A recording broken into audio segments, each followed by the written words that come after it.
is by chance that this reading falls on this day, and it concerns us all. It concerns everyone on this planet who is able to engage with another human being in relationship.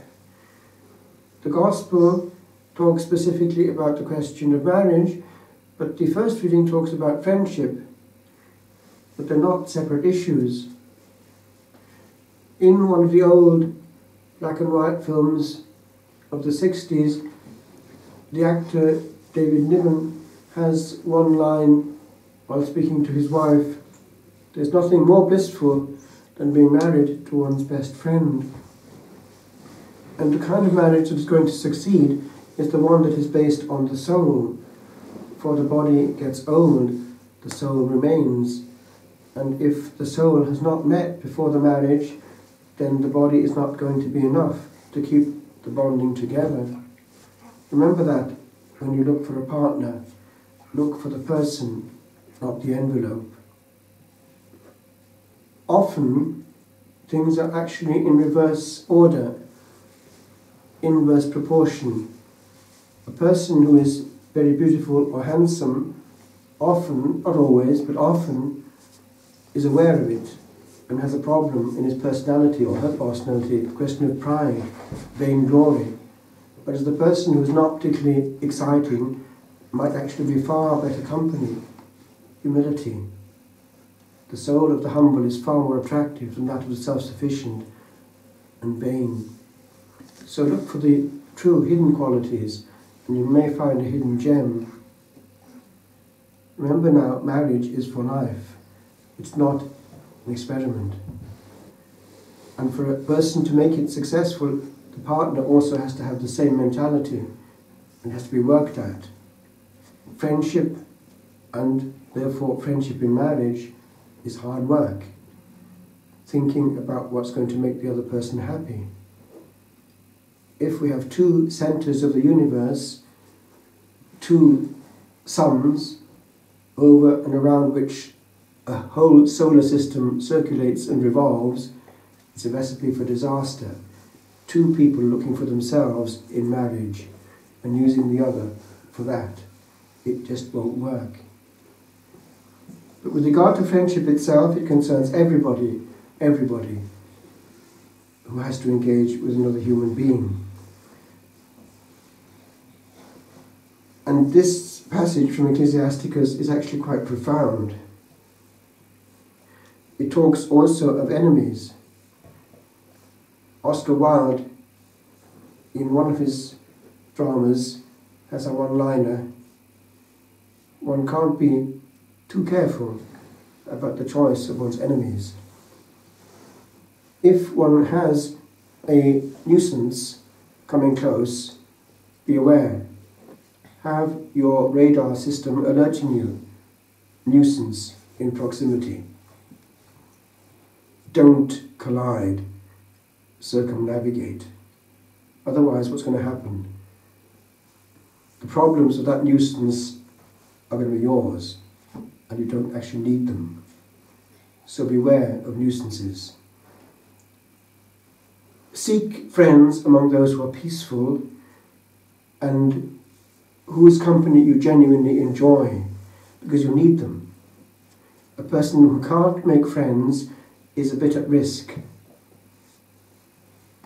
It's a whole art, actually, making a friend and keeping him.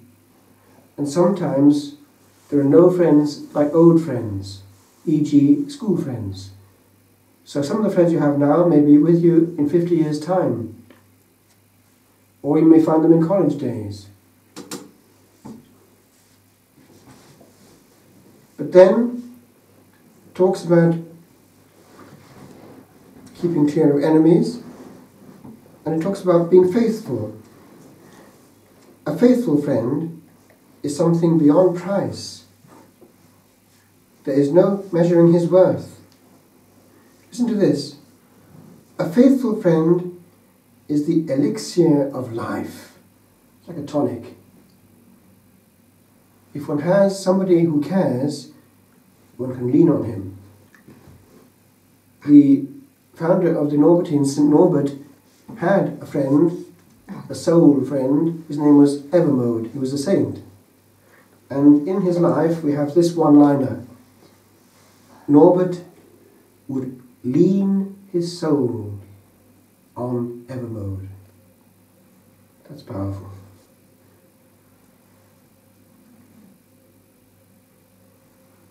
A faithful friend is the elixir of life, and those who fear the Lord will find one. Do you notice that bit? Those who fear the Lord will find one. Why? There's a third person there. True friends happen when also there are shared values, and also, if possible, the Lord. That's why a marriage is not really going to be 100% successful if it's not between souls who are praying, because it's too human. It's based on human. It can work, but there's a bit missing.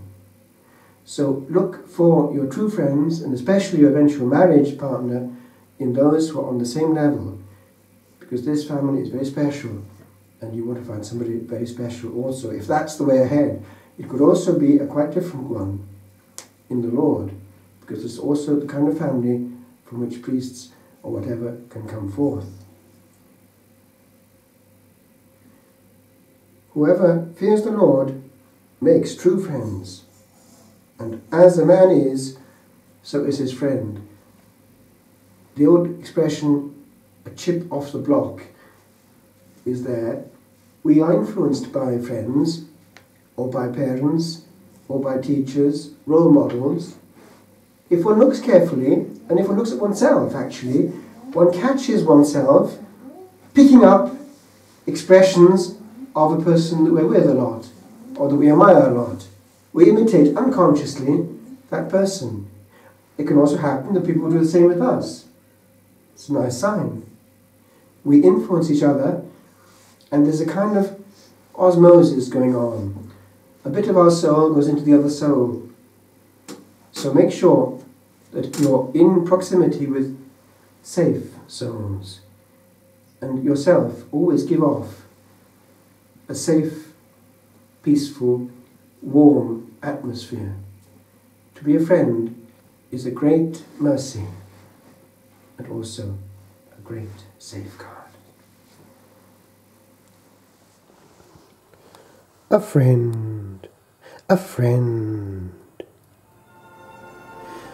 When there is one to whom the heart is known, who senses every ripple, every wave of thought hid in the mind, that thinks alone within this lonely world, that no thought gave for many pains unheard. When there is one who feels the tear unshed, who reads the word emitted by the brain, when e'en the sun did look away, and nothing saw or heard. Then there is an oasis in the stars, a place where something matters. There is here a corner of eternity, where scars have time to heal, and where they can draw near two worlds within a universe too vast to notice. Little seconds ticking past.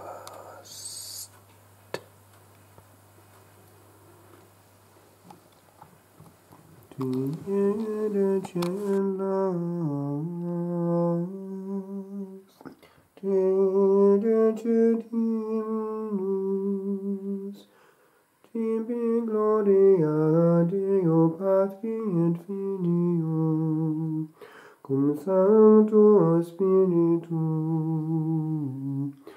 in saecula saeculorum. Amen.